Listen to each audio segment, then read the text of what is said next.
మళ్ళీ మీరు చేసిన విమర్శల తర్వాత కూడా ఇదే ఘాటైన విమర్శలు చేశారు. మేడం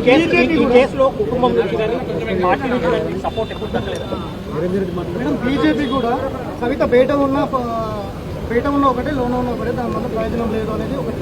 రెండో అంశం ఏంటంటే కేటీఆర్ ఏ అంశం అయితే లేవనెత్తిందో బీజేపీ కూడా సేమ్ అదే అంశం లేవనెత్తింది. ఇది ఆధారం లేకపోవడము, కోర్టు చెప్పడము, చెప్పినంత మాత్రాన నిర్దోషి కాదు, ముందుండి ముసళ్ళ పండుగ అనేది కూడా బీజేపీ చెప్తుంది. బీజేపీ బీఆర్ఎస్ ఒకటి అనడానికి అంతకన్నా నిదర్శనం ఏం లేదు. మీరే చెప్తున్నారు ప్రూఫ్, నేను ఇచ్చే అవసరం లేదు. ఒకటి. రెండు, ఇవాళ రేపు అబద్ధం చెప్పి తప్పించుకోవడం చాలా కష్టం. ఇదే బీఆర్ఎస్ పార్టీ సోషల్ మీడియా నా మీద ఎప్పుడైతే భారతీయ జనతా పార్టీ ప్రభుత్వం కేసు పెట్టిందో ఆనాడు రెస్పాన్స్ ఎట్లుందో చూడండి ఒకసారి దయచేసి. నేను చెప్పేది ఏం లేదు కదా, సపోర్ట్ చేసిందా చేయలేదా అన్నది మీకే తెలుస్తుంది. నేనైతే సోషల్ మీడియా చూడండి, ఆనాడు ఉన్న ట్వీట్లు చూడండి, ఈనాడు వస్తున్న ట్వీట్లు చూడండి. ఒక పార్టీ ఓటమికి ఎందుకు గురైందని నిష్పక్షపాతంగా నీతివంతంగా ఆత్మవిమర్శ చేసుకుంటే ప్రజలకు మంచి జరుగుతుంది.